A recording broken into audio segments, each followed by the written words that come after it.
ஆறாவது நாள் தேவாரம் பாடுறாங்க பரசுராமர் கோவிலில் 22/4/2025. அம்மன் கோயில் படவேடு ரேணுகா அம்மா தமிழ்நாட்டின் திருவண்ணாமலை மாவட்டத்தில் அம்மன் கோயில் படவேடு என்ற ஊரில் ரேணுகா தேவிக்கு ஒரு கோவில் உள்ளது.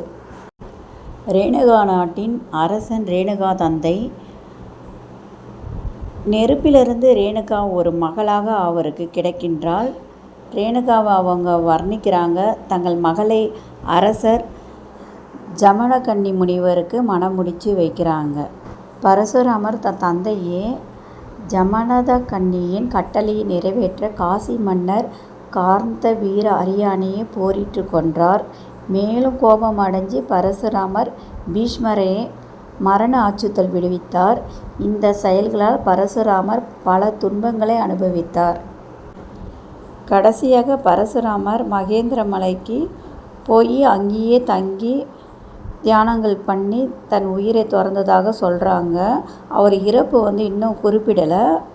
இன்னும் அவர் ஜனப்பான்ற ஊரில் வாழ்ந்துனே இருக்கிற மாதிரி அங்கே இருக்கிற மக்கள் நம்பிக்கையோடு இன்னும் இருக்கிறாங்க. அவர் லிங்க வடிவத்தில் பூஜைகள் செய்து வழிபட்டு வருகிறார்கள் மக்கள். பரசுராமர் தலையை குறைந்த பிறகு அந்த தலையை ஒவ்வொரு உடலாக வச்சு பார்க்குறாரு. செட் ஆகலை. உடலை காணோம், தலை மட்டும் வச்சுக்கிட்டு தேடுறாரு. அதில் தான் அவதாரங்கள் வருது.